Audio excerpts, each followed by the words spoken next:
Hello viewers, I'm SB and welcome back to BattleTech, where I've made some changes here, as you can see, to our missile boat strategy. So, what happened to the Jägermech was mostly my fault, or I guess another way you could put that is 100% my fault. They should not even have had the option of just running a mech forward and shooting at it. It should have been further back. It's operational from so much further back. But, that said, even at proper operational range, and played well, I'm afraid that its lack of durability is becoming something of a liability to us, and it is certainly the case that I will not always play optimally. I'd like a little bit more room to make errors. So, that's why I think we ought to run this Cyclops 10Q as our missile boat from now on.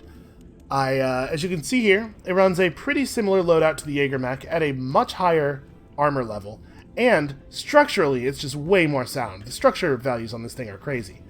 It has the exact same mobility as the Jägermech. It does go one phase later in combat, which is a trade-off, but I think it's something that we can endure. And the way this thing is built, it does slightly less damage. It's like 15 less damage on an Alpha Strike when it has direct fire than the old Jägermech was, but like 20 more damage on an indirect strike, I think. Because we picked up some pretty decent missile launchers since the time we built the Jägermech. We're going for a little bit of a dead side thing. Not totally dead side, in that the dead side has 2 ammo bins in it, but we can keep our left side faced away from combat as much as possible. It'll help to protect the ammo bins, and there's an awful lot of armor and structure to get through on the dead side before we have to worry about the center being in danger at all. Plus 180 plus 145 toughness on that center torso, so I'm feeling pretty good about that. On the whole, I think this is a really, really good build, and I tried out just rebuilding the Jägermech and putting the best missile launchers in it, and that was going to be a 9-day repair, so this is also faster than properly fixing the Jägermech up is. So let's throw that in the queue. You'll be able to see here in a second, I do have the rebuild of the Jägermech empty in the queue as well, but I think this takes a little bit of priority.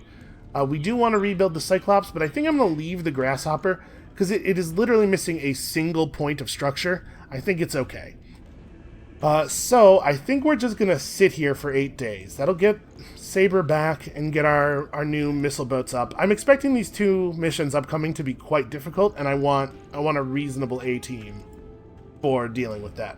So this is our new A-team right now. The Grasshopper 5H with all the lasers and whatnot. I'm honestly not sure if I like this better than the Flamethrower Grasshopper. I actually, in execution, I liked that quite a bit. We're going to leave it the way it is for now, because the Flamethrower Grasshopper needs a few more days of work than this one does. And, of course, the Mega Murder Thunderbolt, because the Mega Murder Thunderbolt is a terrifying opponent. And then our two Cyclopes, who will oversee the battle from a distance. Cyclopes is the proper plural of Cyclops. Don't yell at me until you've looked it up. Okay. And with that, yeah, I think we're just waiting 8 days. I know time is finite, but I do not want to try to undertake these missions with anything less than our best. Superiors, thank you for your willingness to take on challenging tasks. You are making an invaluable contribution to the advancement of Merrick interests in this region. Yeah, you and I are not friends. I'm still mad at you about the thing that happened to the Griffin. Still mad at you about you lying to me, which precipitated the thing that happened with the Griffin. But as long as he keeps paying, I guess he'll work his way back over to my good side eventually. Alright, I should have hit pause there. We advanced an extra day for no reason, because I was busy thinking about how mad I am at Devinder Singh. Alright, let's do 2 great big battles, and then we'll figure out where we're traveling to after that. We don't even really need to look at space right now. So, here's a question. How much do we want to, how much salvage do we want to take on these missions? Do I want to do 1 point of priority and just load up on money? We don't really need the money that badly, and I suppose at this point salvaging mechs is also a pretty big part of scoring. I wish it were easier to see which mechs you have, you know, because, like, we can look at the bay view and see the mechs that are ready. We can look at the storage view and see the mechs that aren't ready. But I don't have a view that shows me both of those things, and that's important for figuring out completion, right? But I guess we'll I guess we'll want to take some pretty significant salvage. We probably don't want to go down to one piece of priority. Then again, if these battles are going to be difficult, like the more difficult the battle is, the more difficult it is for me to spend time trying to take down mechs in a preservable way. We can always get lucky and roll for headshots, but if we're in real danger, that's not what we want to be doing, right? What we want to be doing is taking strategies that have a high expected return value, not that have a high maximum possible return value. So maybe I don't want to go too hard on the salvage because we'll be wrecking enemy mechs as hard as we possibly can, and there just won't be a ton of valuable salvage. I don't know. Let's take on the mission that has the lower pay first. I expect it will be easier. So, our scouts have observed pirate military units covertly surveying military and industrial targets. The increased activity from the local pirate organization near several priority facilities suggests a strike is coming soon. We're tasking you with intercepting the scout lance that's identifying the targets and eliminating it before it can report back. We don't have any intelligence about other possible enemy forces on the ground, so keep your eyes open.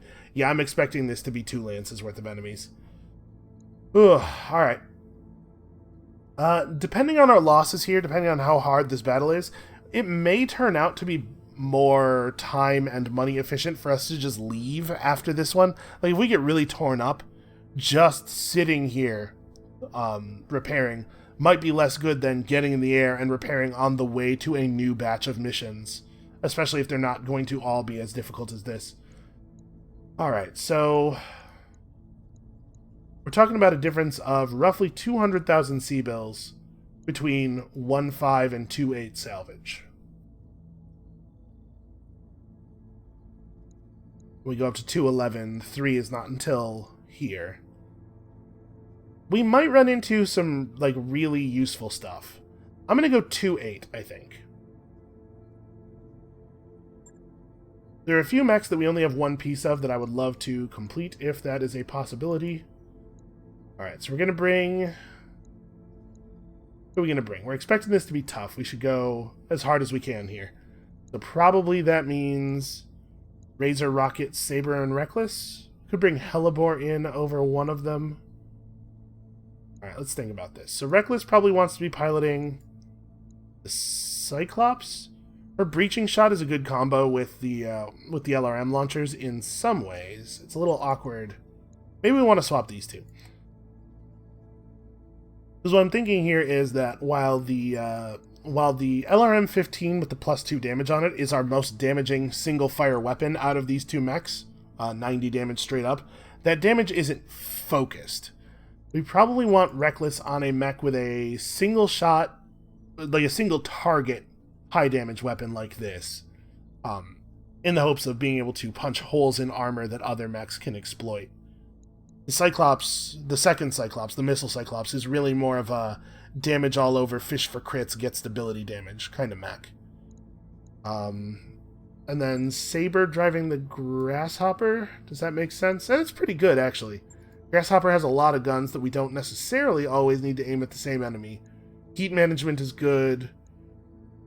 In the Badlands, there's not a huge amount of cover. We could get windstorms and stuff. And if we weren't going to run him, like Hellebore is the same pilot, just with a couple points fewer stats. Yeah, okay, this is the right option. Thunderbolt has sensor lock, which is a good idea because it doesn't always have firing range. Yeah, okay. I do have a single point of structure damage. You're not wrong about that. We're getting pretty close to the maximum difficulty rating for our squad, which is nice. Unfortunately, like I said, I think we're going to be sitting at approximately this difficulty for a long time. We have power curved a little bit quickly here.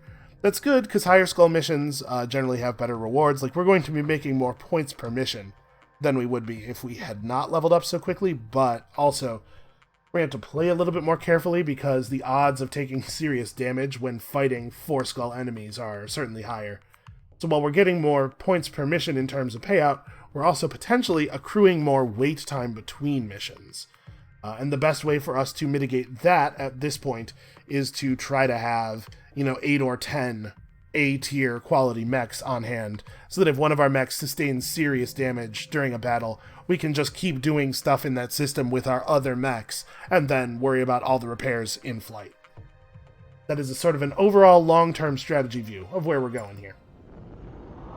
Command interface So this first lance should be a scout lance, according to them. My guess here is that we're going to see a lance of like 65 tonners. We're going to fight that, and then it's going to turn out that the real strike lance was right behind them, and we're going to get a reinforcement lance of stuff like we're piloting. Sweep the area, find them, clear them out. Let's see. Then again, flavor text does not always map to mechanics perfectly in this game. We've seen that. Copy that. God, the grasshopper's fast. Oh no, not bandits. Order acknowledged. And even though I stripped, like I said, 5 tons of armor off the missile Cyclops, it still has more armor than the other Cyclops does. What do we got? A 40 and a 60, really? It's the kind of cicada that doesn't even have a PPC. Well, you showed me. How much do we want to just reserve until that guy comes forward? Commander? I cannot reach any cover. I could back up to cover. I think I'm going to hold up. We're going to let that guy have his turn. I would love it if he could get close enough. Oh, interesting. There's something else in the distance. Heads up, Commander. You've got hostile contacts inbound. Okay, hostile contacts inbound in the middle of the first turn. Cool. Well, that certainly increases my desire to get rid of the cicada so that they don't have vision of us anymore. I hate how much evasion it has. But we can get close enough to turn the machine guns on it, and it's not fully armored either. Not super hard to kill this thing. Yeah, maybe I just run the grasshopper up on it and shoot it as hard as I possibly can. That guy will get to provide vision to the enemies for us, but he'll have to move up to do so. And I'd rather do this with the grasshopper than with the thunderbolt, because the thunderbolt's shots are more valuable. I don't want to shoot enemies that I'm likely to miss with that thing. Yeah, just go center. Try to carve this thing up.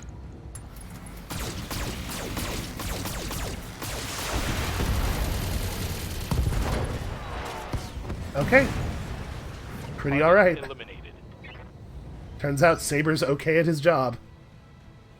God, it's nice to have a pilot with coolant vent in the grasshopper.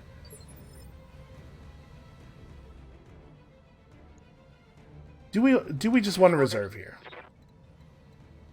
So what I'm thinking is, I want them to have to move forward, right? I want them to move forward and have a crappy shot, and then us to move forward and have a good shot. Whereas if I go to them, it's going to be the reverse. However, we now have the grasshopper standing out in the open with only 2 points of evasion. And that makes me think that I maybe want to make a little bit more aggressive moves here. I want to provide them with a secondary target, for one thing.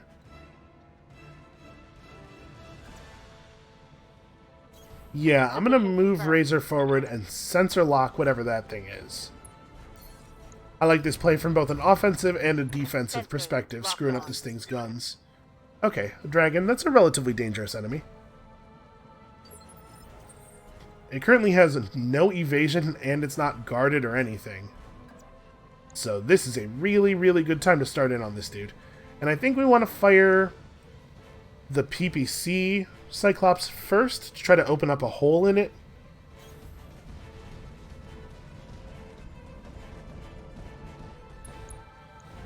Let the other missiles do their jobs. And this is, no particular aim here. Just let them have it. Heat management is going to be a problem on this mission. I do love all that center torso damage. That is beautiful.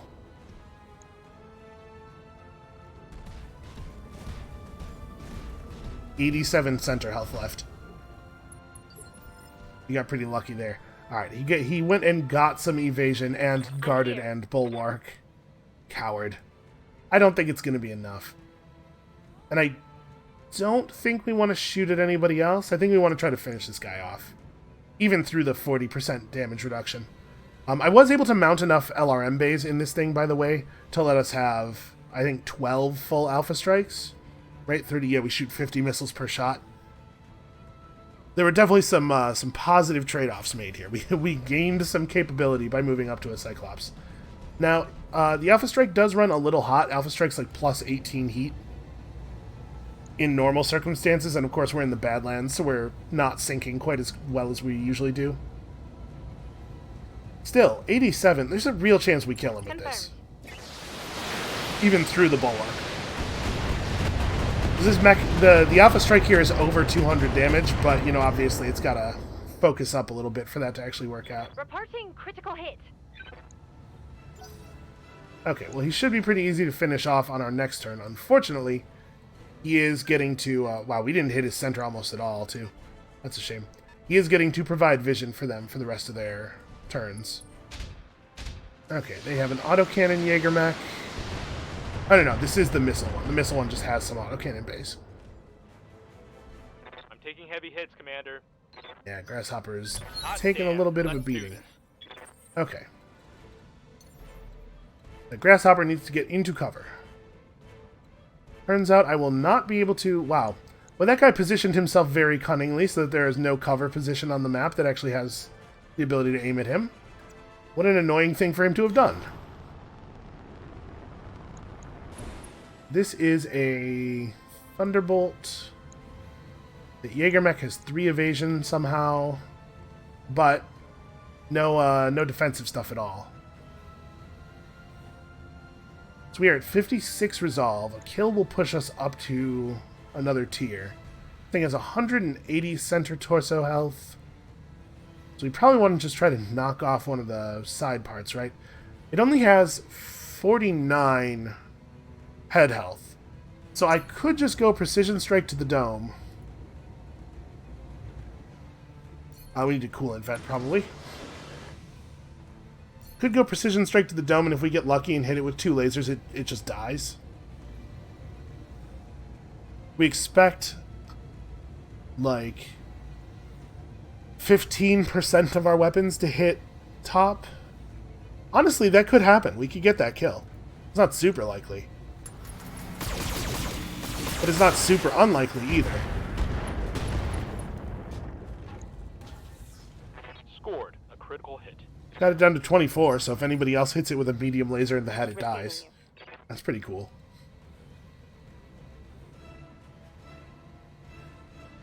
Yes, Commander. Do I want to just move Yes, Commander. the Thunderbolt up to here and take the shot? So we're firing through 40% damage reduction, but with the AC-20 doing 120 damage, it's still a serious threat. Right, the AC-20 does 72 damage to him, so if we just get lucky and hit center, the dragon just dies. And if we don't hit center, we're tearing through it pretty seriously in some other area. If we were to hit one of the side parts with that, it would almost take them right off. And then the missiles will finish the job. Yeah, I think we... Ooh. Hate that. Nah, it's a range issue. I think we take the shot. Confirmed. Ah, that's a shame.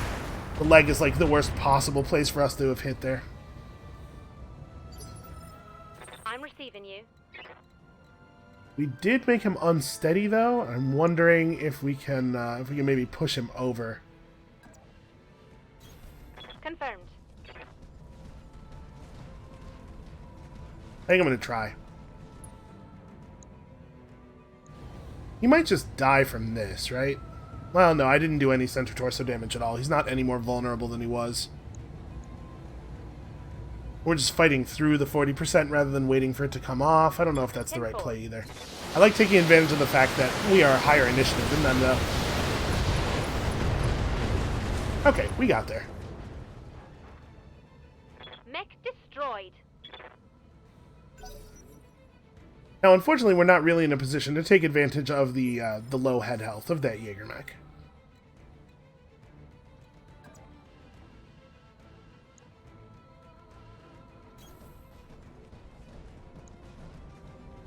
That said, it's still an easy shot, and it doesn't really have that much center torso health either. Maybe we just go for it. I don't know that I want to spend any resolve on this. It would be cool to hit the left torso. But the left arm's not going to absorb that much damage even if we do hit it. Yeah, let's just go center. We'll preserve the resolve so that we have inspired next turn.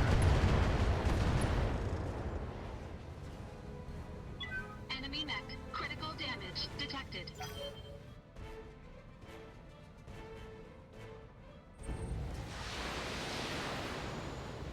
Okay.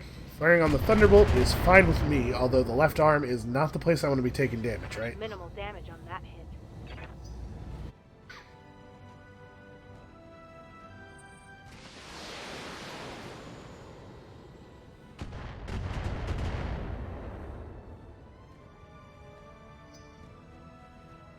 You know, I think I may have undervalued sure-footing a little bit. Warning. Enemy sensor lock detected. It is really nice to have entrenched, so you don't have to worry about getting knocked over. Maybe we should have trained up more pilots, or maybe we should, in the future, train up more pilots with sure-footing.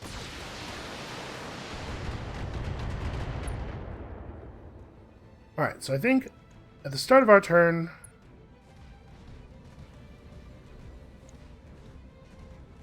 I'm going to say, actually, in the position he's in, I wonder if we even want to go for the headshot thing. Ready for orders. Alright, so we got to blow up this Thunderbolt, right? That's pretty important. Commander. Probably makes sense to do it with you. Just run over here. Ooh, I hate that. Can I jump to that? Jump has just a little bit less range than my walk. Yeah, I hate this because it's showing my back to all the enemies up there. I don't think we can really do that. This really sucks. We're just barely out of range of the good move. Well, we could do Vigilance, right? Maybe I want to do that. So we'll get guarded and entrenched. We stand like this, try to present our front side to the enemies up the hill as much as possible so that the left arm doesn't take too much of a beating. And just roll the dice on the Thunderbolt headshot. And then we'll just go through this guy's center torso. I'm not going to worry about his head anymore. It would have been nice to have gotten lucky enough to take his head off with the grasshopper, but alas, Locking in all it was not to be. Oof. We just missed, just flat missed with the AC-20. That really hurts. Receiving you. The downside of focused single-fire weaponry, I guess. So I'm a little leery of stepping that close, but also I want to be as close as possible.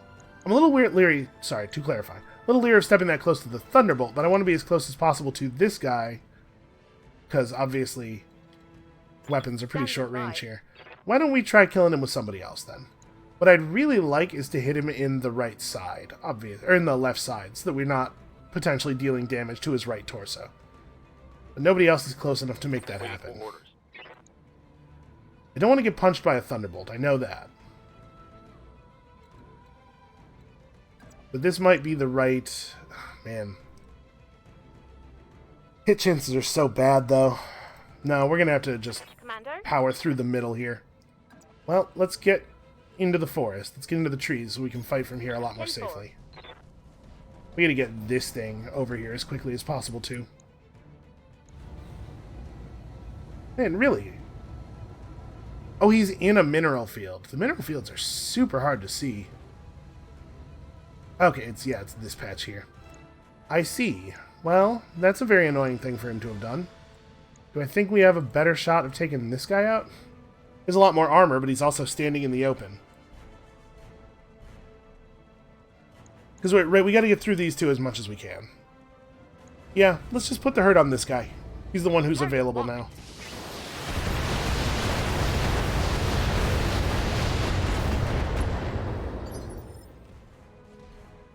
Good to go. Alright, so if we shoot him with the other Cyclops, then he'll be down on the ground for the grasshopper attack, which will make it almost guaranteed to kill him. Then again, we have pretty good odds on the kill if we just walk over here and shoot him too. Obviously, if I pass, we're giving them some time to retaliate before I would get my grasshopper shot off, because the Cyclops will have to walk over and take the shot We'll pass, they'll get to act, Cyclops walks over and takes the shot, then they get to act again, then I would get to shoot him.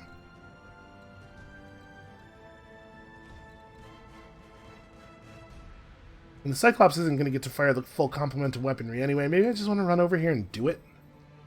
No, I think it is right to have the Cyclops knock him down so we get the free aim shot. We can feel a little bit more certain. Right, breaching PPC shot to the left torso. Pretty dangerous, actually. Pretty bad. Orders? That was a really, really lucky hit for them.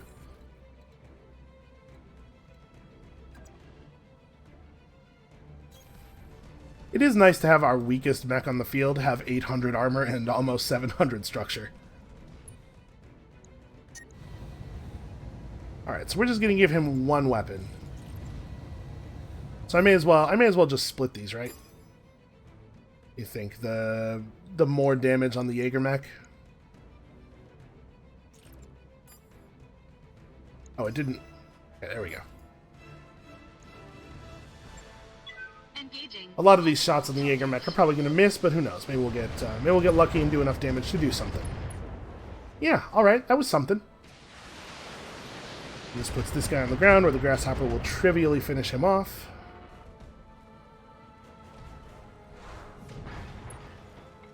We're going to have to endure a full salvo from the guys up on the hill this turn, but honestly, next turn we might be able to eliminate their scout lance before their actions. Still going to have to deal with that, obviously. Yes, Commander. Copy that. All right, let's see how easy we can take it on heat here. So we're gonna get 90% of our shots to the center.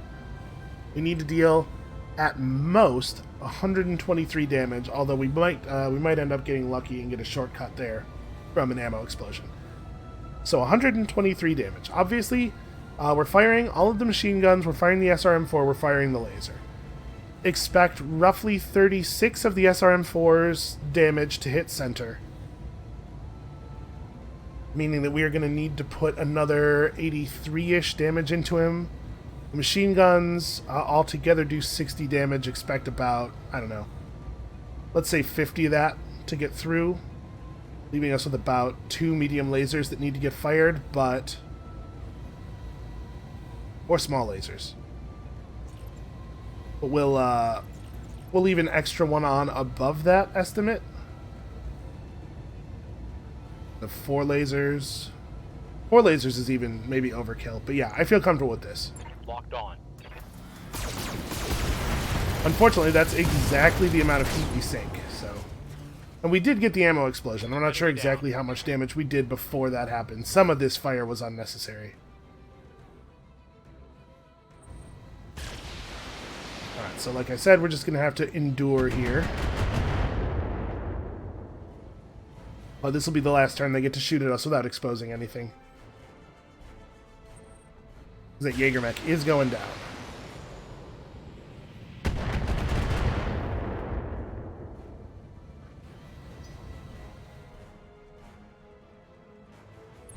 Unfortunately, they still do have an awful lot of shooting to do. Losing Yes, armor. you take an aim penalty while you're in the mineral field, as well as getting a bonus to defense. But I've never seen the enemy actually be affected by the aim penalty. Seems like they always fire out of mineral fields perfectly fine. It probably doesn't have to be you who does this. But if I get the kill right now... yeah, let's go ahead and get it. Again, I want to try to have my front exposed to them more than my left. On my way. We are in the cover.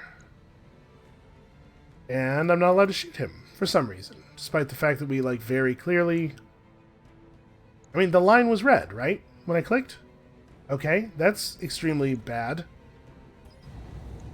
I guess we'll sensor lock him, because nothing else is in my sensor range. I'm very annoyed by that. That line was red when I clicked, right?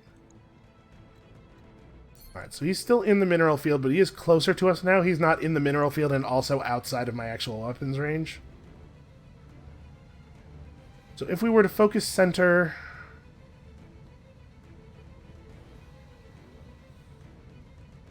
Hold on.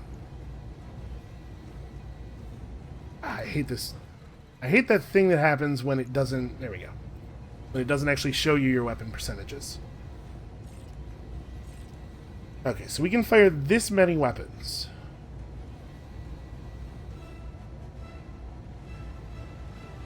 We could just go for his head and hope that one of the medium lasers hits. It's not that unlikely. And a medium laser hit to the head is lethal. Or we could go to the center, which is way more likely to work, but every weapon has to hit for it to be a center kill. I'm going to do this. I'm going to turn off the SRM and fire another medium laser. No, I am not. Never mind.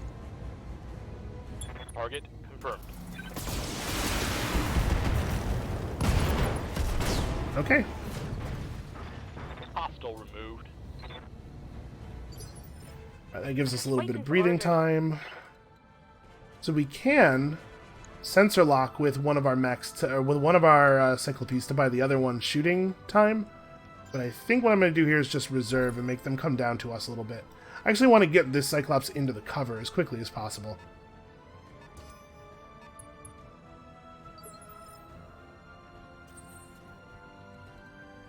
Yeah, we can move you in here, sensor lock that guy.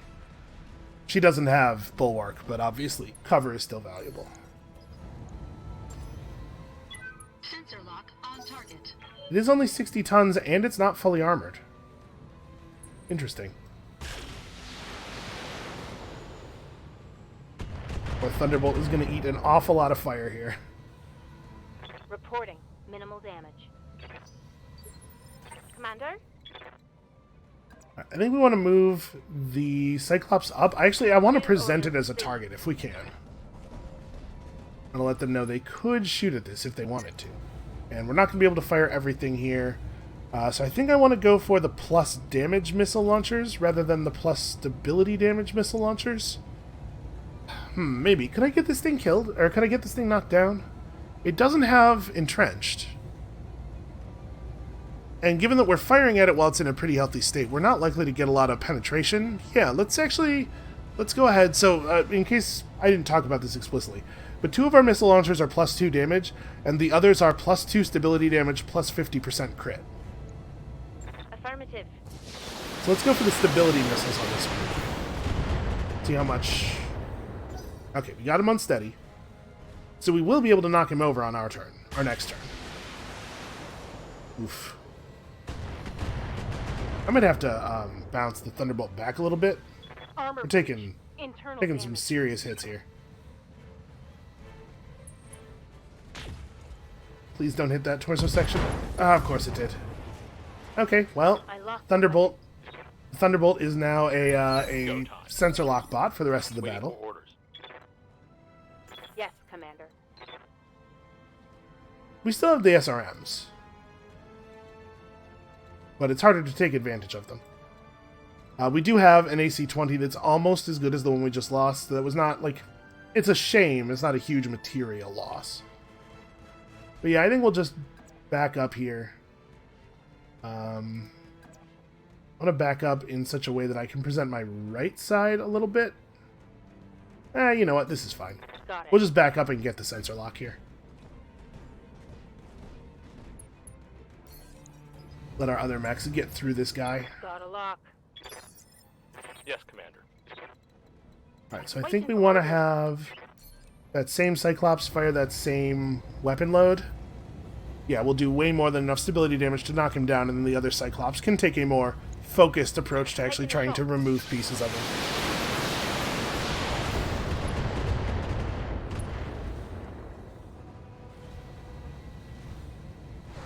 His legs are looking pretty rough. A double leg removal may end up being the fastest way to go. 94, 116. So he moves on 1. We will get to move before him. Honestly, actually, going center torso is probably going to be the way. Remove 3 medium lasers and the SRM launcher if we finish off this left torso section. But that's still 60 damage. Yeah, I think I would want to just devote center. So I think actually we're going to reserve for right Holding now. for the right opportunity. I don't want to commit the grasshopper yet. Commander, In fact, since they seem to be having trouble getting locks on us, let's reserve all the way down. 'Cause they have a bunch of mechs that move late, right? I guess there was a danger here. I maybe shouldn't have done this, because they could have chosen to move him first standing by. during phase 1, which would have been annoying. So most of my damage is on my left side. I want to stand like this. Line is red. I can fire here. Okay, and I think we just go center. Let's just try to take his middle parts out. All weapons committed. We probably won't get the kill here, especially with the PVC completely missing, but we will soften him up tremendously. Enemy mech. Critical damage detected. Yeah, I shouldn't have reserved down to 1. That was an error on my part, and then them not moving the quick draw first was an error on their part. So he has 71 center health left. If he moves close enough for the grasshopper to be able to shoot him while staying in cover, we're going to be in real good shape here. He apparently did, because he can shoot me with his medium lasers. Receiving you. Alright, so it is definitely, 100% without question, in our best interest to kill this guy right now and deny actions to anybody else who would like to shoot at us this turn. Deny vision. So we just focus center. We need 71 damage. Pretty good odds we get that. Yep, there it is. 2 lasers and 3 missiles hit center, I think.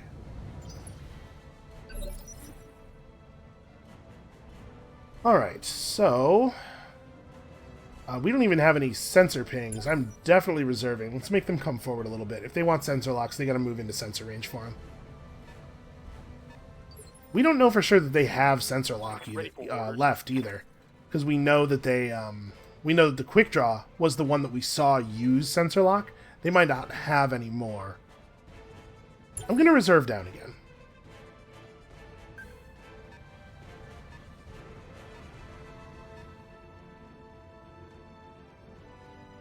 Okay, now they are all going to have guarded because I'm letting Good to them go. take turns without shooting at us, but I don't think it should be a problem. So are my missile bays are in the torso, not in the arm, right? Obviously I want to back up as much as I can. I think I want to face my right arm toward them instead of my front. No, you know what? I still have lots and lots of torso armor. On my way. I'll even show them left side a little bit. Alright. Let's get a read. I'm more worried about the 75 tonner. Sensors locked on. Alright, they have a Black Knight. He is guarded, but he does not have Bulwark. Okay, Standing by. we can work with that. I'm here. So do we go for the knockdown? If we knock him down, it will remove guarded. He does have entrenched though, because he braced. So the odds of that working out are pretty low. I think we probably want to go for yeah. Let's just go for damage. Yeah, let's go ahead and precision strike him once, I guess. So wait, am I using the wrong person then? I want to precision strike him once because I want to drop his initiative. Let's go for precision strike with you. Turn off the LRM-20. Oh man, we're just a little bit too low on heat, or a little bit too high on heat. Engaging target. All my mechs are running a little bit too hot. Wow, good center torso aim there. Orders. Alright, well now he goes after all of us on our next turn, which is Yes, nice. Commander. Wish we had a little bit better heat management on the big mechs. I think I do just go damage. You know, even through his entrenched, I wonder if we could get through that. Because we did an awful lot of stability damage there. Let's try. Yeah, I'm still just a little too hot to fire 3 missiles. Or 3 missile launchers. Target locked. Go for the stability damage, see if we can knock him into unstable. Nope. Close, but not quite. Good to go. So we do have... We do not have medium laser range on him. I'd have to run out. My center torso armor is all screwed up, so that's definitely a terrifying possibility.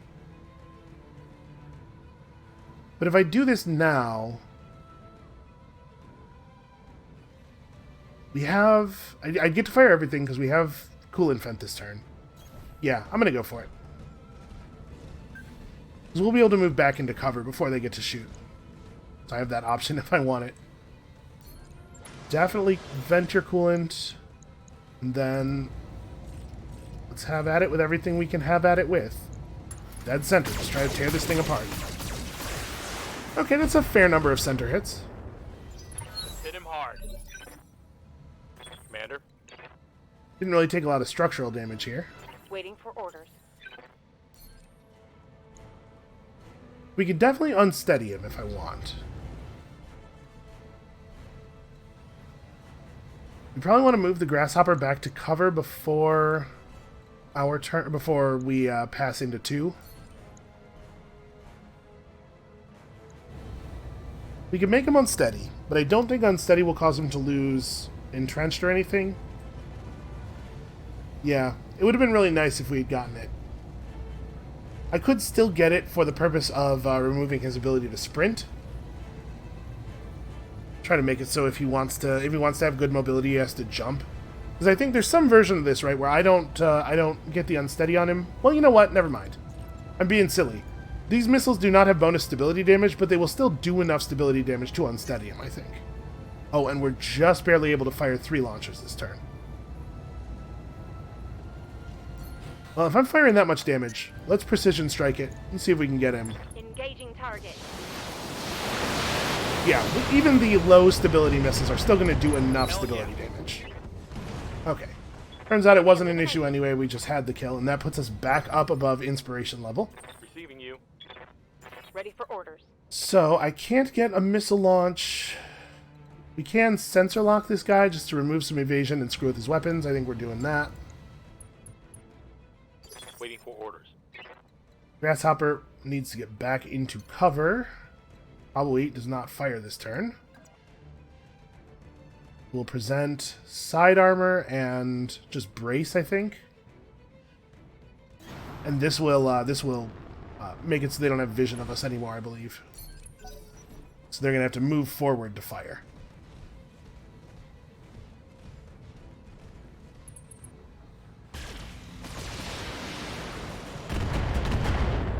Alright, that is not bad. Yeah, I like this thing where we can use the missile boat as a shield a little bit. The Cyclops is definitely a better play. What do I get to fire this turn? It's either both missile launchers or just the PPC. Well, I think I'm going to precision strike him, not because I think the precision strike here will be particularly valuable, but because I am pushing his initiative down for next turn. Engaging target.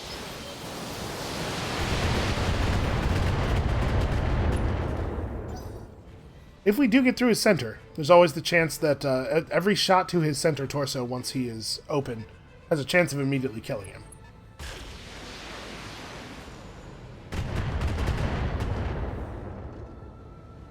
I think that, yeah, I think I haven't said this during this series. I mentioned it a few times, I remember, during the original campaign. One thing I really like about the design of this game is the way that fights are generally, like, you are going to take some damage. Every fight is won through attrition. It's not so much like, if you got hit, you are dead. So, like, the outcomes are not so binary. It's not, I won with everything, or I lost because all my guys died.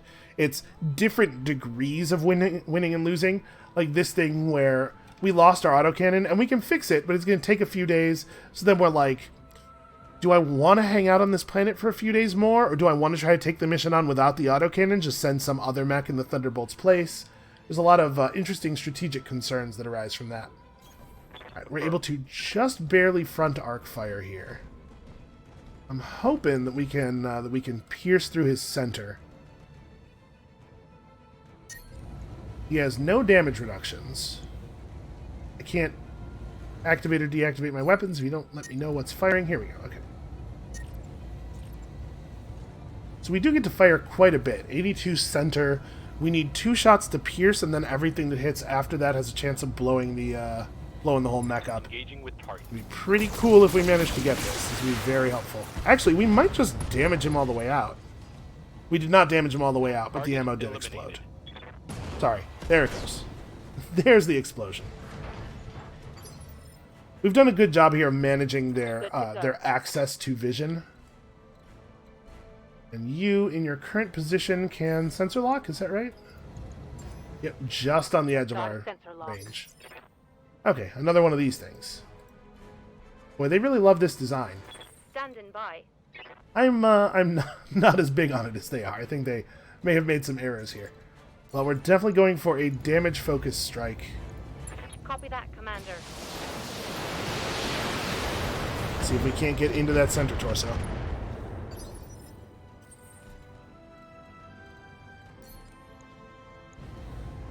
I think I might just fire the PPC this round. A lot less damage, but it'll all go to one location, which is certainly valuable. Now, let's fire the missiles.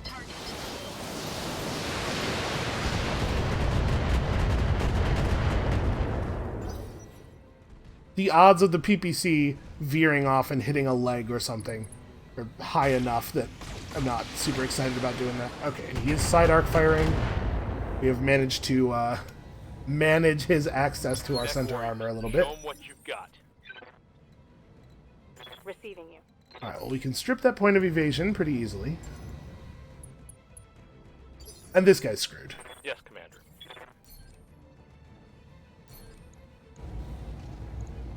Fire in.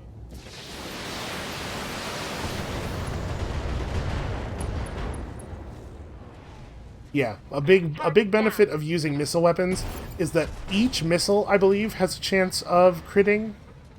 Or it might just be the weapon as a whole has a chance of critting, but it has a higher base crit chance or something. Missile weapons crit a lot, and then we have plus 50% crit on some of ours. None of the ones we fired there. But missile weapons are very, very, very good at blowing up pieces of enemies, causing ammo explosions and damaging weapons and whatnot. Alright, pretty reasonable pay. I wasn't even thinking about the salvage there. We didn't really see anything interesting. Hopefully they'll have some interesting parts, and we can finish a Cicada and a Jaeger mech. That'll probably be what we do. Unless they show me something really cool here. Seeing a lot of basic-ass weapons. I do like a plus 10 damage, plus 50% crit small laser. That's interesting. Oh, hit defense gyro. We should take that. I like that a lot. And then we could get another plus 3 resolve gain comm system. We had one left over to install in our current missile boat, but as you can see down there in the corner, we do not have any extras on hand. So, yeah, I think I want to pick up another one of those. And I'm not really that concerned about finishing those mechs because those are chassis we already have. There's not a huge score benefit to completing them. We would be able to sell them, but mechs do not sell for as much as you would hope. Still, a Jaeger mech is going to be a few $100,000, but we're not exactly strapped on cash. Then again, on top of that, the 3 current layers of butts, but also, selling it is worth points. Credits that you accumulate from any source are worth points. Oh yeah, also we should probably be training our dudes. Good point, Darius. We probably have gained quite a bit of XP since we were last in here. You... just guns, just gunnery skill. Training confirmed, Commander. Coyote, new guy. What are we doing with him, skill-wise? I guess I don't have to decide that right now, but maybe thinking about that. You have sort of all the basic important thresholds and are probably just working on weapon hit chance. Training complete. Commander. Razor definitely needs to improve her shooting. Training complete. That's like 7% extra hit chance on every AC-20 shot. That will matter. You have all of the important thresholds as well. Training confirmed, Commander. Skill points are getting awfully expensive. This doesn't really help you, so I guess we're waiting until he has 8100. Yes, Commander. You have also all of the important thresholds. Mech warrior training complete. Yeah, this dialing in accuracy with everybody thing is going to yield some results very quickly, I think. Training complete. Standing by. Training confirmed, Commander. All right. So 3 days on Sand Cricket. Let's have a look at how long it's going to take to fix the Thunderbolt.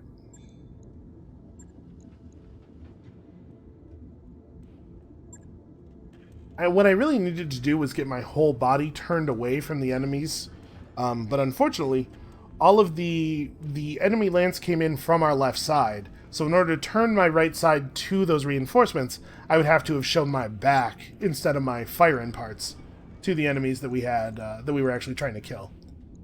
All right, so our autocannon that we lost there was 20 damage and 20 stability damage. This is an incredible weapon, and I am sad to have lost it. I think I value the 20 flat damage over the 20 stability damage, though. I really wish that the autocannon mount was in the torso. You do get an accuracy bonus for it being in the arm, but do we maybe want to position the ammo differently? I mean, obviously, losing the left torso means we lose the gun anyway.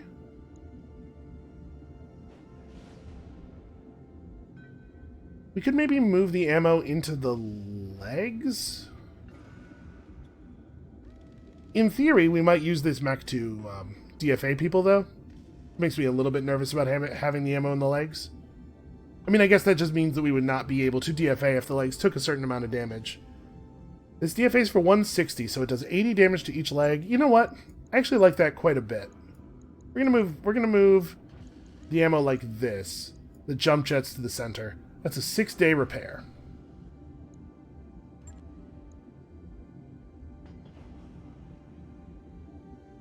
Do we want to sit here for 6 days while we repair, or do we want to try to run this other battle mission that's probably going to be more difficult without our big autocannon? If we did that, we'd bring, like, the Black Knight, maybe? A little bit more long-range focused, but is capable of fighting up close. Or we could bring the Battle Master, which is still kind of a goofy build. It's tough, though. Alpha Strikes for 75, 150, plus the SRM-6. So, I mean, it doesn't hit nearly as hard as the Thunderbolt, but it is tougher, and it still hits pretty hard. It has those machine guns. It's pretty good at punching. Yeah, you know what? We'll just go. We'll just take the Battlemaster in the Thunderbolt's place. Battlemaster also doesn't have any jump jets. We could refit this Battlemaster to carry an AC-20. That might be a thing worth doing on the flight to the next system. I guess for right now, let's just jump back in. I think it is worth going forward with the Battlemaster. So, in violation of local treaties, a significant combat unit consisting of 2 lances of mechs has dropped on Pilpala.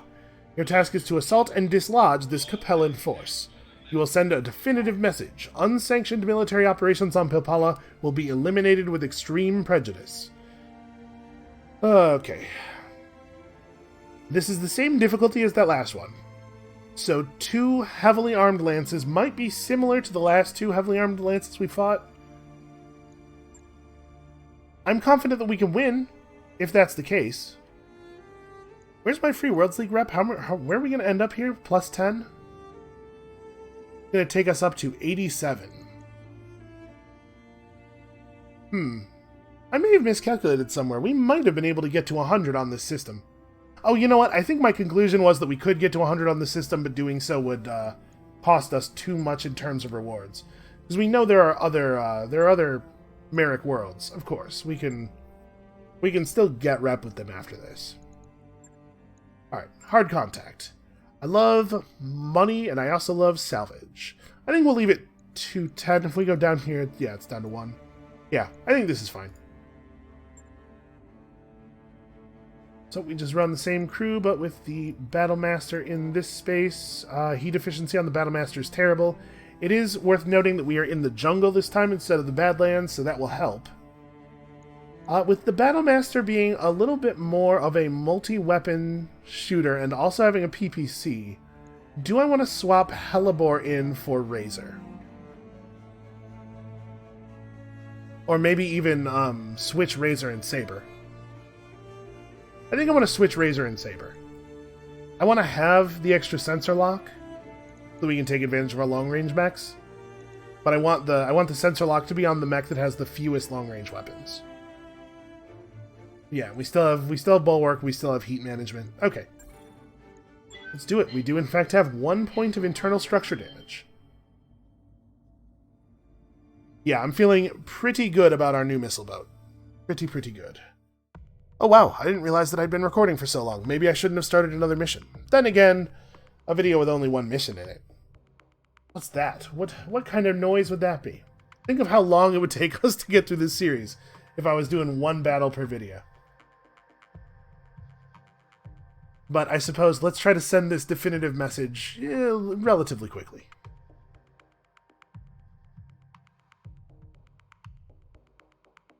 Now, it is worth noting that it does not say 2 heavily armed lances in the mission description. Darius has added that. He has editorialized a little bit here.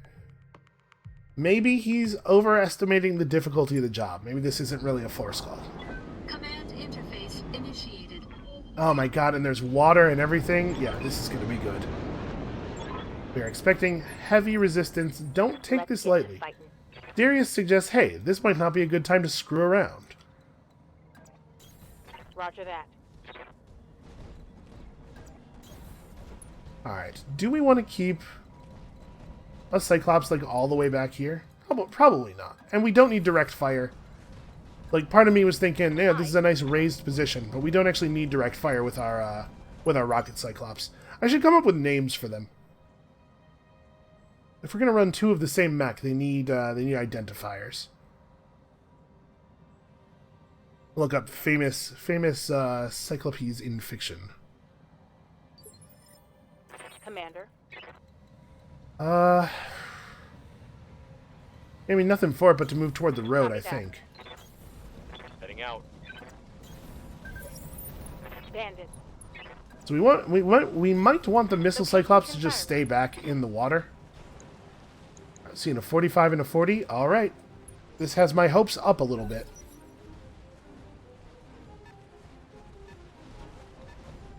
What have we here? What's up, boss? That's a shame. He moved a whole bunch and then stopped moving in the forest. Well, I'm gonna reserve. Yeah, this guy's gonna have like 4 evasion pips and also cover and guarded. Alright, so they have several things that move on 3, it seems like.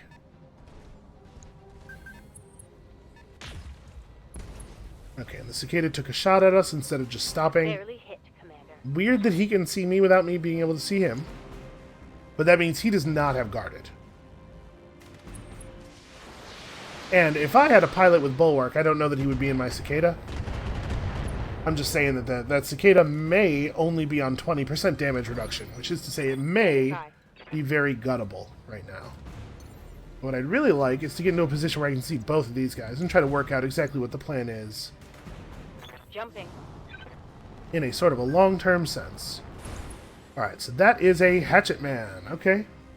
Alright, I care about that. These enemies are not low on armor.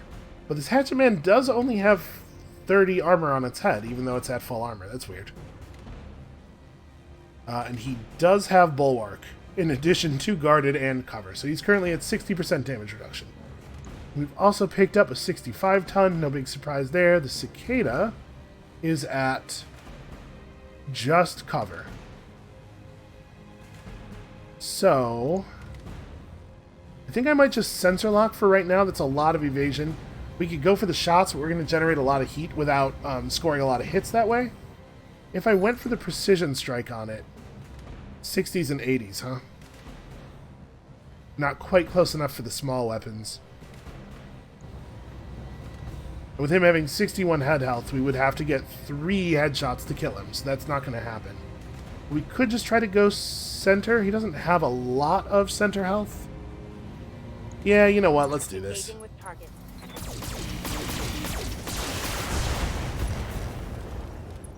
Okay, pretty good. 15 left. Alright, so they have something Heads up, Commander. You've got hostile contact. moving on to. And it has an AC-2 on it.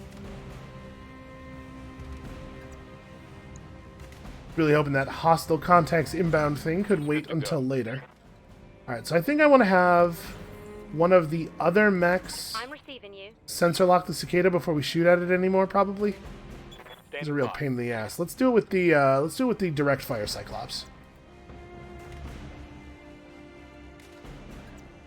And just put her in a position where she does not need to worry about any direct fire on herself. Sensor lock. Alright, that's enough dodging, you. They have at least 2 mechs on 2. Commander. At least 2 mechs on 2 in addition to the one we're seeing over here. Alright, I think we should be able to get this kill now. Not a super vital kill, but the thing does have a PPC. So any medium laser hit to the center is a kill here. Probably don't need to fire everything, but I kind of want to be on the safe side. Let's turn off the PPC. That's a lot of heat that we don't really need. If I were to generate basically no heat, that's 4 medium lasers. We'd have to hit with 2 of the SRM missiles. Honestly, this is probably good. Engaging with target. Yeah, we got him. And without really generating any heat. I'll say this for the stock Battlemaster design. It is on top of its heat management. Okay, so that was 4 autocannon shots, all of which hit. I'm here. Alright. 60s. So we're actually... That's weird. So what's happening here is we are taking a significant penalty to our indirect fire, or to our direct fire, from it being obstructed. So we only have a 60% chance to hit with these weapons. If I move to here, we have a 65% chance to hit, because we're taking a penalty to our hit chance from indirect fire, but our indirect fire penalty is lower than the obstruction penalty, which means that even in this position, the game should be choosing to indirect fire for us instead of direct fire, but it's not. Unfortunately, we have no control over that. As far as I'm aware, you cannot elect to indirect fire. I'm not sure that I want to even bother firing a 65% chance at a hatchet man that has 60% damage reduction. I think the value of this shot is pretty low. I'm a little worried that the thing's going to run up on the grasshopper and just, like, shear an arm off of it. No, the trees are probably too heavy for it to move that far. It does have an AC-10, remember. The AC-10 is also scary. I'm going to reserve here. Okay, so they don't have anything else left, it looks like. Standing by. Well, I think that the shot is so bad. Oh, right, I was going to maybe stay in the water. Whatever, it's fine. And the shot is so bad, I'm just going to sensor lock this thing to screw with its aim instead. Sensors locked on. Hell yeah.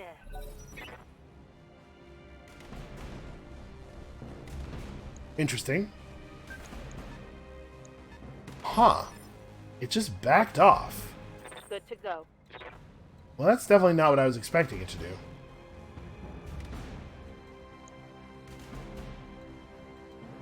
And it's going to have evasion. It's going to have guarded and cover again. With bulwark, obviously. So it's still going to be kind of crappy to shoot at it. I might just reserve here.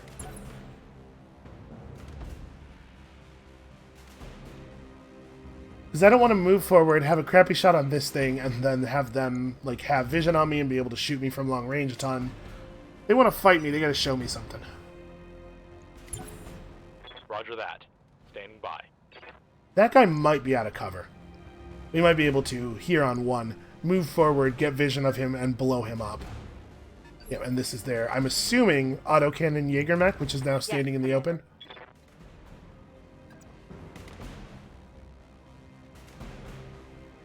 Yeah, I probably just want to run forward.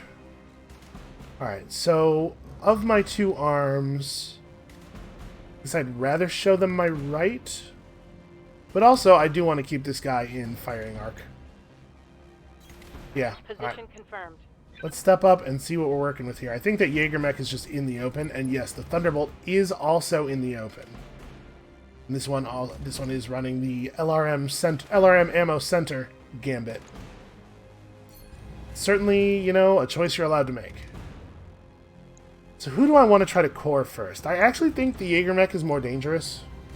And it's just in the open here. It has guarded, but we can work through that for sure. I copy.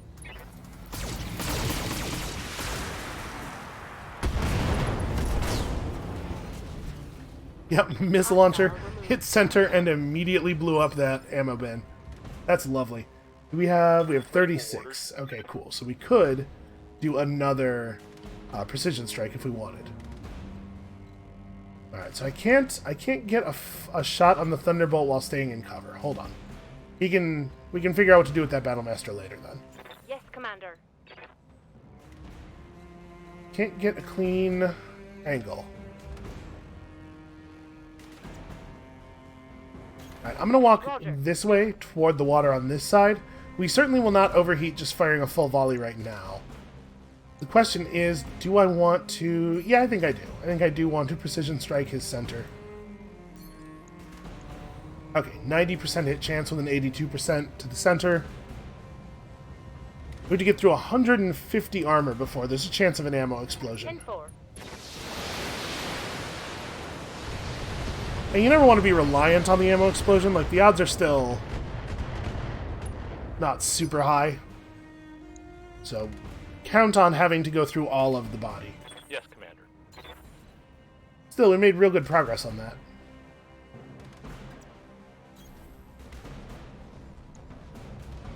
And we actually almost unsteadied him even through entrenched there. Engaging target.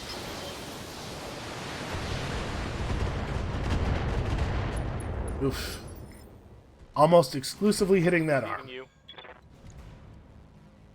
Okay, so no, you do not lose entrenched when you become unsteady. We can probably afford to just run into the open with this guy, actually, because of the fact that we are going to get to move before them on the next turn. Roger. Carefully pacing out our initiative has a lot of advantages here. If we go full in on him... Yeah, we're not in bad shape here. Let's do this. Confirmed. Come on, show me some center damage. Wow, we did not hit him in the middle almost at all. Okay, now the Hatchet Man does have an open shot at the Battlemaster, which I'm hoping will... Okay. We provoked it into firing instead of just guarding again. That's probably good for us. Orders. See if we can't finish this thing off. So, I'm going to have you back up into the water. Actually, it looks like heat's not going to be a problem at all here. And I'm going to precision strike center again. This mech deals so much damage on an alpha.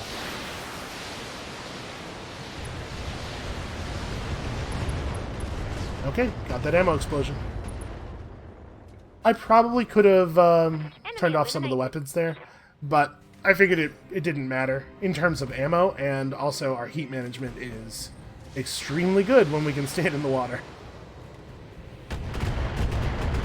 Okay, we do probably want to move the Battlemaster next, because it's the only mech we have that's like in very serious danger from firing from the side. But it does move slower. Yeah, alright. Never mind, I can't do that. Do I want to just run up on this guy and punch him in the face? I kind of do. And actually, I can punch him in the right side. This will leave me a little vulnerable to backfire. Well, maybe not, honestly. That might end up being right arc from all the way over there. I was afraid they were more like here. Yeah, I think this is fine. Punch him in the side that the big arm is on. Hatchet and the AC-10 are both over here. Engaging. Okay, that's pretty good. We would not have to hit with too many of our small weapons to take that off. Didn't quite get there.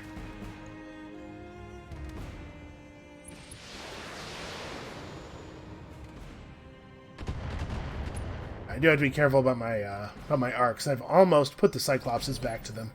Waiting for orders. Alright, so we have the Battlemaster move up and kind of face Moving. Moving out. Yeah, be careful with our facing, but we can probably finish this guy's right side off pretty easily here. I'm just gonna vent. Well, hold on. Do I actually want to fire the PPC? Maybe we just do this instead. Save vent for. We're probably gonna have several turns before we're actually engaged with the next mech or the next lance, though. We'll have time for the coolant vent debuff to wear off. Yeah, let's just go all the way in on this guy. Firing a full salvo.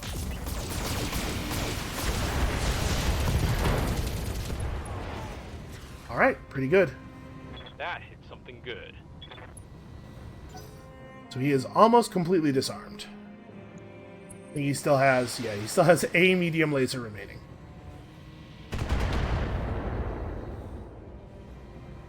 Damage minimal. Yeah, I don't like taking back shots, but I'm not that concerned about taking back shots from an enemy that only has an LRM-10 to shoot at us.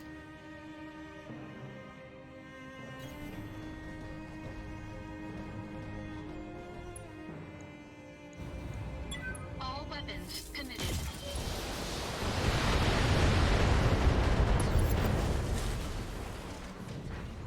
Enemy mech destroyed. I gotta say, these two missions were not nearly as hard as I was afraid they might be.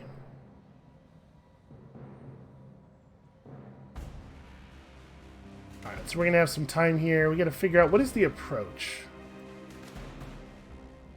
I guess I want to take my short-range mechs over this way. Right, we can come up on them via the road. Roger. On my way. I'm gonna keep this mech down here, I think. She does have bulwark, so yeah, this will be fine. Then she can step into the water if she has to, and she shouldn't have to worry about that spore cloud debuff because we didn't stop in it. So we don't have the spore cloud up right now. That Orion is moving on 3. Do they have a Cyclops? Waiting for orders. It's a little concerning. So we're probably looking at the very least, cover and bulwark. Or, sorry, cover and guarded. Possibly cover and guarded and bulwark. I don't really want to run forward into that. Yeah, I don't see any reason to move first here. Let's let them finish coming to us. The moment they have vision of us, and the moment they actually, like, stop in a place where they can see us, then it behooves us to fight back. But for right now, I want to try to waste their long-range mech's turns.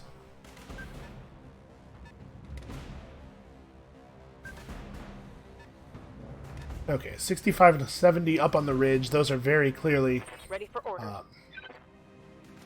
missile-y type What's mechs. up, boss? They are trying to long-range us. So we probably want Razor run over here somewhere and get me vision of one of the, get me a sensor lock on one of those, rather than just fighting. Can I, from the cover position? Yes, I do have sensor lock range on both of them. See if we can maybe shear a mech or two off of this squad before we actually get into real combat with them. So, who are we going to have the cleanest shots on? This guy, I think.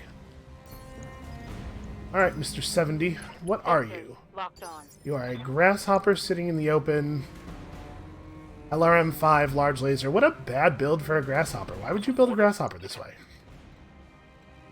I'm, like, personally offended by this. They're such good mechs. Why would you do this to them? Location confirmed. Alright, well, we can play back a little bit here and make their short-range mechs come to us. I think that might be largely to our benefit. Battlemaster has so many heat sinks that it gets to chill considerably even when firing a PPC. I'm receiving you. And then we have the big boys. Okay, I can get an unobstructed shot if I'm willing to move far enough to this side. And surprise, I absolutely am. I am willing to do that. There's no version of this that really makes sense except for we blow him right all the hell up, right? Except taking off his left laser removes a lot of heat sinks. His only only dangerous weapon at long range is center torso, and also we're gonna have to kill his center torso one way or another anyway. Fire an owl weapon. He stepped just out of cover. It's a bad decision. It's a bad decision on his part, and one that he will regret.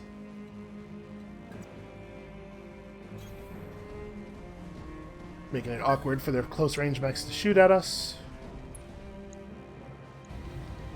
Do we want to center focus again? Probably, right? All weapons committed. Nice.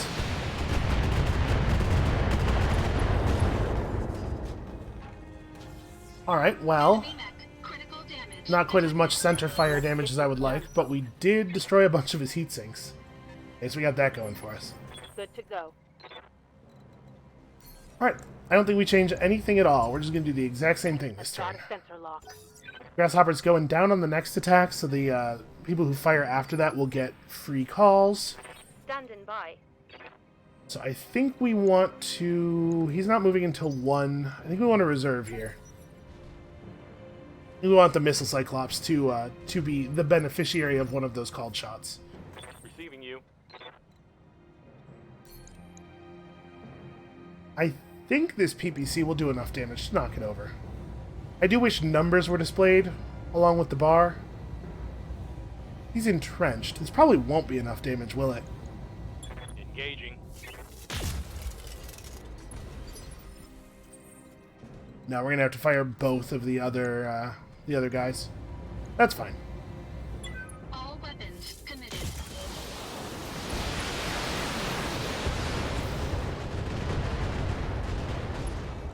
Okay, also just really good center torso Enemy damage. mech. Critical damage detected. So this guy is dead for sure.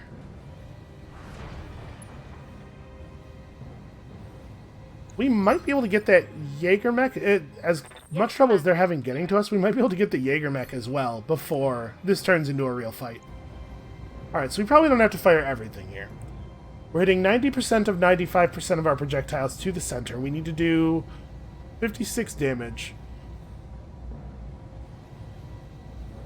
Honestly, this should do it by itself. I'll turn off these two, reset our heat, save a little bit of ammo. This should be massive overkill. 10-4.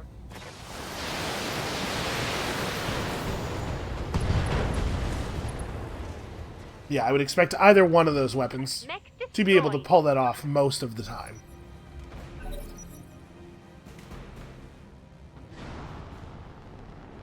Okay, they're going for it.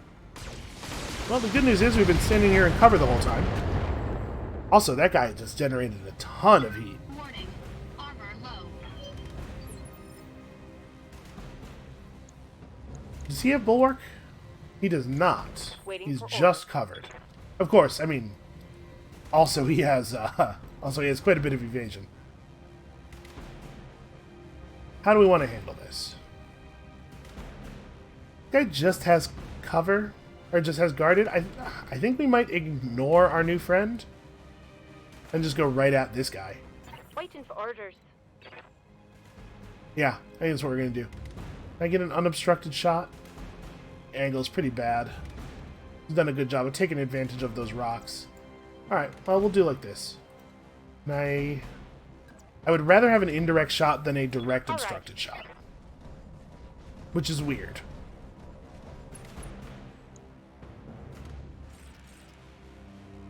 And I think we want to precision strike him just to make sure that he moves on 1 instead of 2. Acknowledged.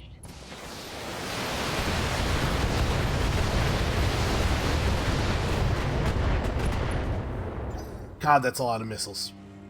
What a terrifying thing to be hit by.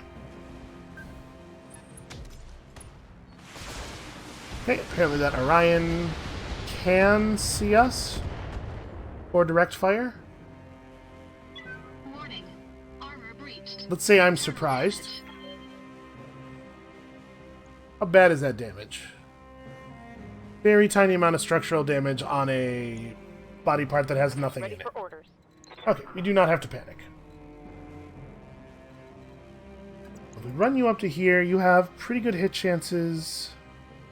I am putting myself in a position where I'm maybe going to be a little bit vulnerable to getting punched by the quick draw. On my But I way. guess if we just have one of our remaining mechs precision target it, we can knock it down to 2 and we don't have to worry about that anymore. So yeah, the Orion is pretty scary. AC-10, that's a lot of weaponry. I think we can finish off the Jaegermech, though.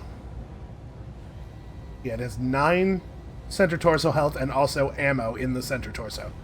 And I think that ammo bin's completely full, too. Not that that really matters, but I believe it hasn't even gotten to fire. Okay, we did get there. I'm not sure if the ammo explosion was necessary. We hit an awful lot of damage into that center. Good to go. Okay, so the Battlemaster probably also just runs up on this dude.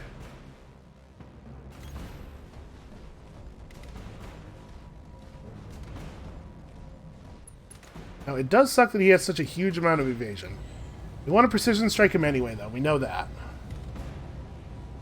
He's 185 center torso health. We could try to just carve through that. I'm wondering if we might be better off pursuing a different strategy here.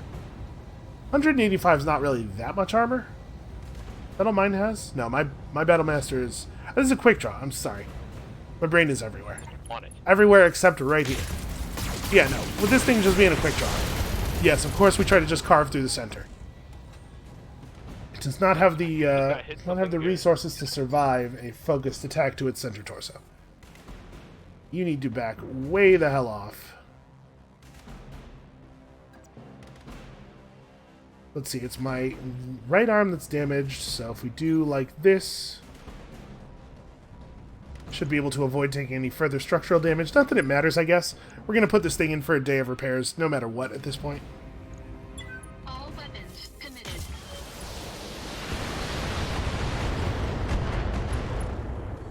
Okay. It basically didn't hit center torso at all there. Damage detected. Did get the unsteady, though.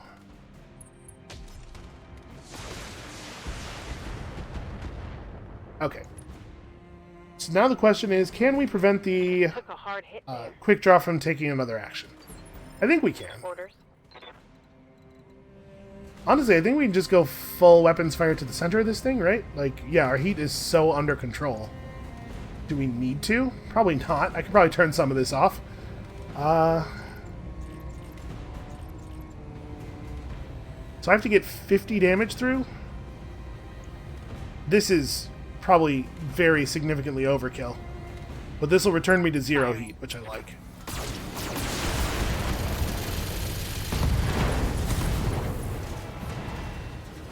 Target eliminated. Alright, we also touched off an ammo explosion in his right torso after we gutted him. So where is the autocannon on this thing? Is it on the right side? It is. We just move to here, take a focus shot to that right torso. Got a lot of center torso armor, so I'm not super excited about trying to burrow through that real fast. But if we can take off his autocannon, it'll be a lot less painful to work on. Yes, Commander. Cannot get a right torso segment shot from up here. That's a shame. Well, we can do this, get a knockdown with the PPC and the SRMs, and then we'll figure it out from there, I guess.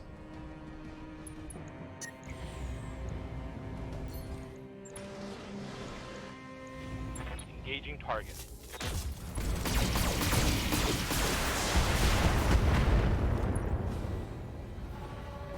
Okay. So yeah, we'll get through now that he's down, and we can get those free aim shots, and he doesn't move until after all of us next turn, so I do not think there is any risk of this guy getting another action. Move the Cyclops back up here and get that direct fire. I guess I didn't really need to do this, because we're not going to be able to fire everything at him anyway. Engaging target.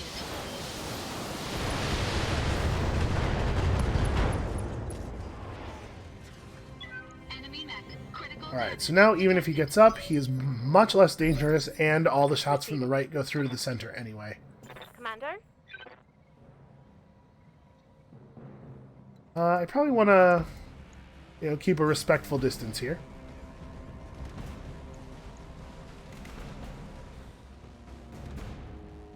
Pilot has 2 points of damage on him. We could try to just get a head kill. Roger. I don't know. Let's see. They have to hit it. You have to hit somebody in the head with an awful lot of LRMs for it to kill the head of their mech. Scored a critical hit. Okay. I think we're probably just coring him then.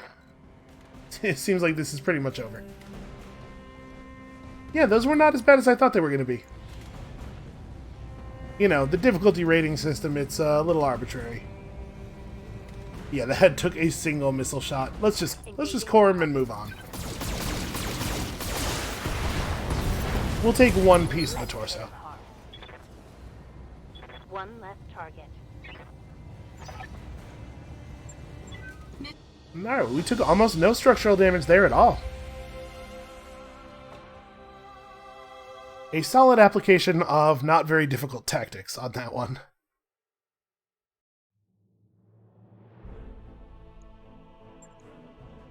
Alright, so 2,800 more XP. And we're getting a lot of XP, I'll say that. Before we make any choices up here, let's take a quick look at all of the weapon drops. Plus 4 damage SRM2s, that's not very impressive. We already have a bunch of TTSs and I'm not even using them. Tonnage is tough. Okay, so a piece of that Orion actually completes the Orion. And then I guess we grab another piece of a grasshopper. It's possible that we don't have this particular cicada. I think we have them both. Yeah, whatever. Alright, one more Orion for us. And that was a pretty successful day of blowing stuff up. So let's real quick here figure out where we're going next. Get some repairs into the queue, and then I would like to travel this episode and just start running a new mission next episode. Preferably a Flashpoint. We'll see what the Flashpoint situation is like. It has at this point been an awful long time in real-time hours since I last looked at our map here. That mech you asked for is cleared for fighting. Alright, we have... I know there are other flashpoints on the map. There's some flashpoints back over here. The Opportunist on Non-Diz. House Davian wants our assistance against some pirates. And Bourbon and Battle Mechs, where the Federated Sons would like our assistance against Mason's Marauders. Oh, and this does involve a mission with a tonnage restriction. Interesting. What about elsewhere? Elsewhere we have... White Lies working for the Free Worlds League against effectively nobody. No negative rep here. But this would definitely allow us to push ourselves up to maximum rep with the Free Worlds League, which is something I'm interested in. Not a very interesting world aside from that, but we could take it easy and earn some quick money. This would give us some travel time to actually get some mech repairs affected. I do like the idea of getting an alliance going. A lot of black markets in that part of space as well, but man, it sure is far away from all of the other action. Where are we at with the Federated Sons right now? We are just about 0. Their enemies are... Okay, so the Capellans, who we don't get along with anyway. The Pirates, who it turns out we're not going to be able to get along with. And the Taurians, who we don't have any strong feelings about. We're not going to be great friends with the Lyran Commonwealth. This is basically just I was wondering if these guys were also enemies with them.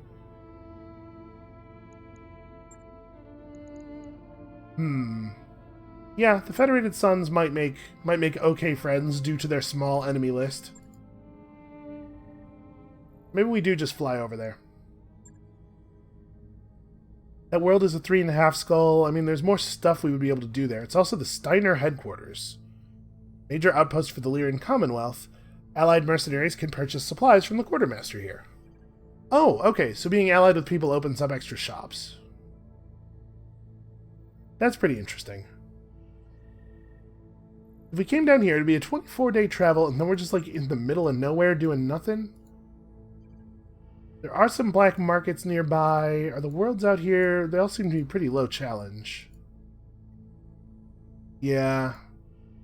If we came all the way out here, we would just be flying back afterward. None of these black markets are on high challenge worlds either. Well, we could hit Antius in the hopes of pulling something interesting out of the shop. Over here they have a black market, inner sphere level civilization. No, I think we ought to just go to this part of space. Let's just fly over to... This is a 3.5 skull. This is a 3 skull with rare item loot. This is a 3.5 with rare item loot.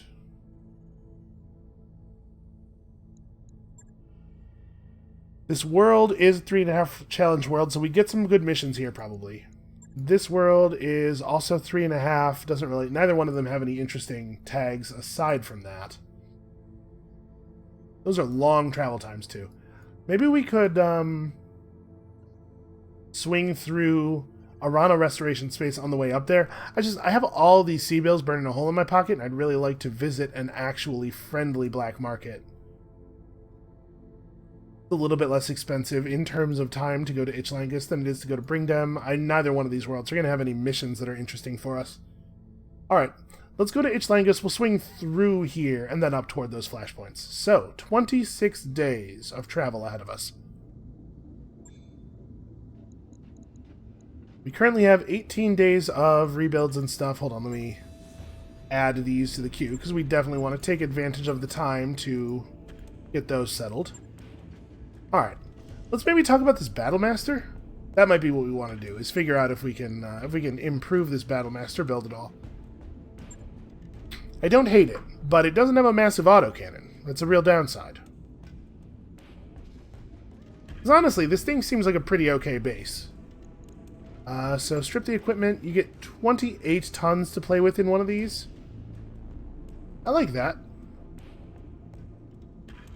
So, if we were going to install a big autocannon here, we do have another 20 damage one of these. The thing about the AC-20 is that it is 14 tons. It really does disable a lot of your ability to carry a lot of other stuff. If we were to rip out the particle cannon, let's throw this in here. We're 7 tons over, but not really. Right, it's more like 9. Because we'd have to fit the ammo bays in as well. So if we strip the heat sinks, we're going to have to take out some of the lasers probably too.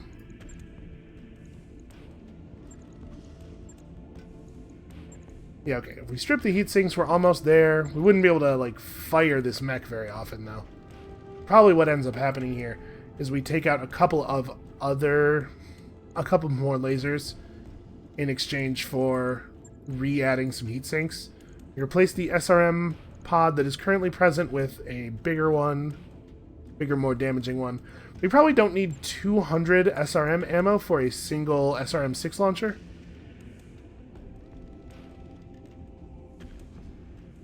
So we can put 3 heat sinks back into this thing, or... I mean, if we're going to have it up front, right? If we're thinking this is an up-front kind of mech, let's talk about injury resist cockpit mods and also hit defense. This is a 0 ton, that's right. The hit defense gyro is 0 tons. My god, what a good piece of equipment.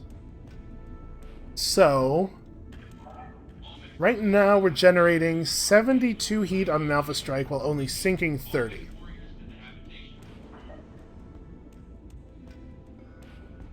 It's a lot of heat. Also, this thing currently has no jump jets. That probably is going to be how it stays, right? So we put some of the heat sinks back in. Heat sink in the torso.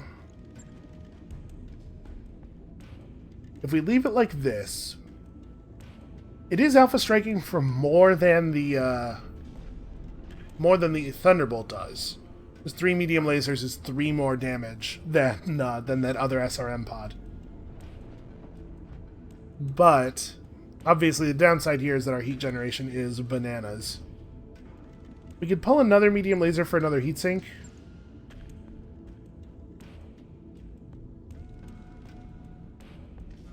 I mean, this thing is... It runs hot. It's plus 18 heat on an Alpha Strike. I guess that's not so bad. It runs hot, but it's heavily armored, like really heavily armored. It packs a pretty serious punch. It has the machine guns for when you get really up close or when you can afford to literally punch for 115 damage plus 85 stability. DFA's for 210 and has the leg armor to actually sustain that. I think this is really good. I think this might replace the Thunderbolt in our lineup. Now granted, the Thunderbolt has jump jets. There's something to be said for a mech having any jump jets. Because the difference between I can barely change elevations and I cannot change elevations at all is actually really large, right? Unfortunately, Assault Mech jump jets are 2 tons each, I believe.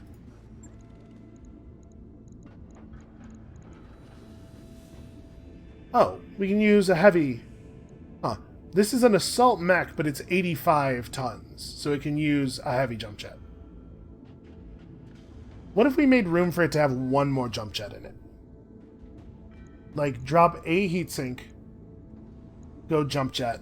We probably won't use that jump jet all that often, but it gives it the ability to jump up or down cliffs instead of having to walk around, and that really does make a huge difference. So now we're plus 21. Yeah, we're plus 21 on the Alpha, which I don't love. But anytime we don't fire the medium lasers, we're actually negative heat. Yeah, any turn where I fire the AC-20 plus the SRM-6, I'm minus 3 heat, under normal circumstances. And then we just have somebody in this who has...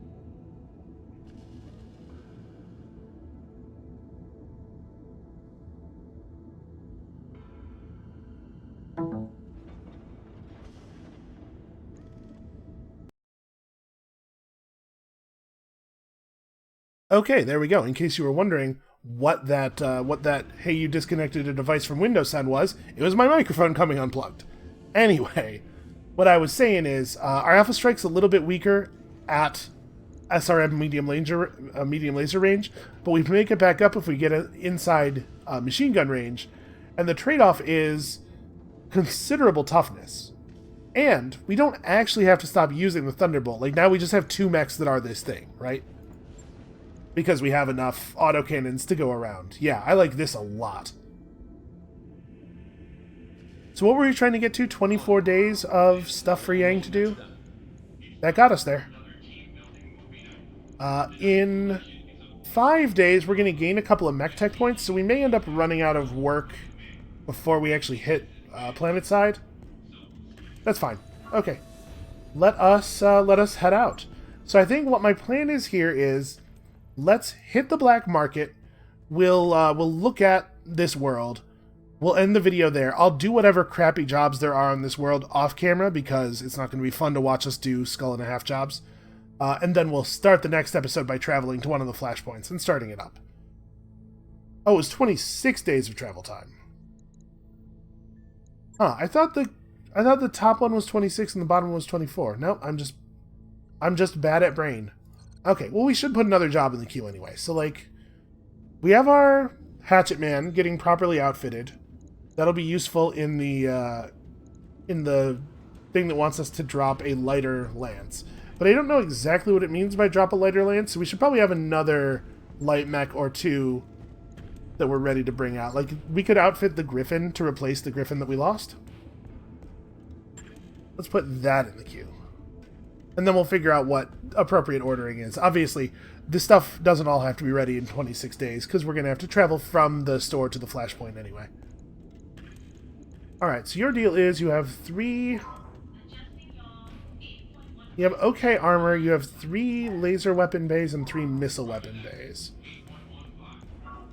My suspicion is we want this to function as kind of a mid-rangey mech, so like we go large laser and then...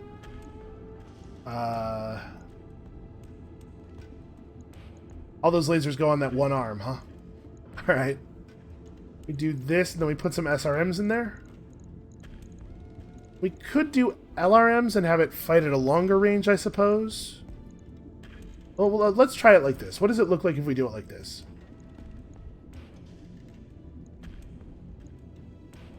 Let's say something like that. I guess So this is 48 damage versus that 48 damage, but this is more efficient on heat and causes more stability damage overall. And then we just jam another SR. No, sorry. We should not jam any other weapons in there. What we should do is put in some heat sinks and jump jets and whatnot. Okay, so this thing's small enough that it gets the half-ton jump jets, which is awesome. We probably want to put some real movement on that. 4 is probably good. Actually, 4 is a little awkward because it leaves us with a half-ton. We could use the half-ton for up-armoring, or we could just put another jump jet in. The jump jet in this side, and then a pair of heat sinks. How bad is our heat here? Also, do we want to put a cockpit mod in this thing? I think I probably don't, because this is like mech number 9 in our order, right? So how bad is the heat efficiency here? 36, 62. Okay, so we probably want to cut. We could cut one of the medium lasers for another heatsink, or we could cut a couple jump jets. We probably don't need 5 jump jets. What if I cut 2 jump jets for another heatsink? I don't know, equipment is totally what I want. Then we're looking at an Alpha Strike being... That's plus 23. That's still pretty harsh. But we can take turns where we don't fire the medium laser. This isn't so bad, really. May as well put one of the heat sinks in center. The legs don't get hit as much as the torso does, but the torso is a little bit better armored. Do I want to maybe move one of these SRMs up to that side? Just kind of spread them out. Is it better to have them both on the legs? I don't know, this is fine. So this thing can kind of like dance in and out of range. We're 180, 270 on those, and 180, 270 on these. But we can at least fire the medium laser for, or the large laser for a fair amount of damage, out to 540. Yeah, this is an okay mech. This is another little something fast. Right. I'll get it. Okay, let's get in the air. We don't have a huge amount of time left in our campaign. It's definitely something to be aware of. Calculating course now, Commander. But I feel like we've spent a lot of time in the upper left portion of the map, Galactic Northwest. I don't know if we're spinward or what over there. What is happening now? Well, what I was gonna say is we've visited a lot of those systems. It sort of behooves us to be elsewhere, right? While pacing through the mech bay on a sleepless night, you stumble across Centurion. She's fiddling with a stock medium laser. A jumbled pile of loose metal and wire litters the deck plating around her. As you approach, she looks up, a sheepish grin on her face. Hello, Commander. I was just trying to tune this beauty. Maybe get a little more performance out of her? Could you do me a favor and keep this from the Chief, though? He's already shooed me out of here once this week. Yeah, I'm fine with that. Listen, if she breaks it, oh no, we lost a medium laser, right? Alright. I suppose that was in storage for a reason, so we can afford to lose it if things go wrong. Just be careful. These weapons are meant to destroy mechs, after all. Later that week, Centurion catches you in the hall, glowing with excitement. I did it, Commander! That laser is purring like a kitten now. Well, like a kitten that wants to kill mechs. I even managed to replicate the performance specs of the Exostar medium laser, which is one of the plus lasers. Okay, so she made one of our medium lasers have plus crit on it. That's, I mean, whatever. That doesn't matter at all. It makes her happy. That's fine. I'm glad she's happy. Alright, so that's another big Argo upgrade complete. I think, was that our last tech point upgrade? That work order's complete, boss. Top-notch work, if I may say so. It was indeed. So, we can work on morale upgrades, but those don't really have a lot of value for us, obviously, because we're deep into Resolute. So I guess the only thing to do is to pick up Gamma Pod and then start building out the 3rd medbay and the 3rd training modules. Yeah, 2.25 million, no longer a serious expense to us. Sure thing. It'll take a bit, but we'll get it done. And where are we at with now 23 mech tech points? It is going to take us only 3 days beyond our current travel to work out that Griffin. Our hope is that we will pick up some parts from the black market at our destination that will give us some other refits that we want to do. Oh, I didn't buy the part. Oh, I was gonna buy the 2 pieces of that Banshee, right? Shoot, I forgot about that. Oh well. Right, weren't we on a world? We were on a system, I think, that had something cool available in some parts of a big mech available. Whatever. We have an awful lot of time to hunt down mech parts. Maybe spending a lot of time just jumping around High Skull worlds in the back half of this campaign, hunting for people piloting specific mechs. And actually, I guess at some point it might be worth it to intentionally do a bunch of low skull missions. Like, I need to put together that list, like I said. And intentionally do a bunch of low skull missions and try to hunt down the last smalls that we need, because we probably are pretty close on smalls. There's an awful lot of mediums. It might be hard for us to complete the mediums. Oh, whoa, hold on. A new Flashpoint was added in the Herotitus system. Well, you know what? Actually, we want to go all the way to our destination, but we're going to end up pretty close to Herotitus.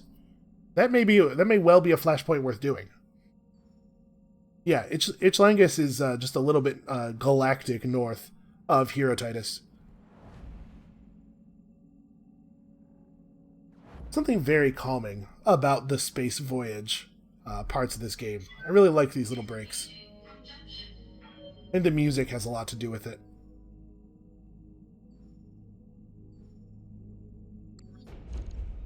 Alright, let's see what they have on sale for us here. So this is an Arano-controlled system, and the Arano Restoration loves us. We should see some pretty good store prices here. They have a Vindicator. We could build ourselves a Vindicator in the normal shop, and aside from that, nothing interesting in the least. We could buy a Flamethrower. What about the Black Market? Black Market has, wow, real garbage mechs. Real, actual, terrible garbage.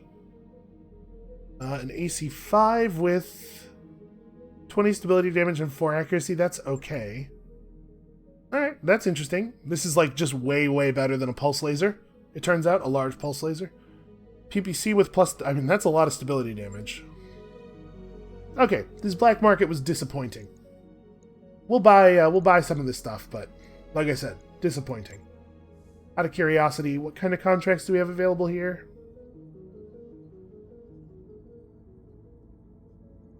I'm on Comstar.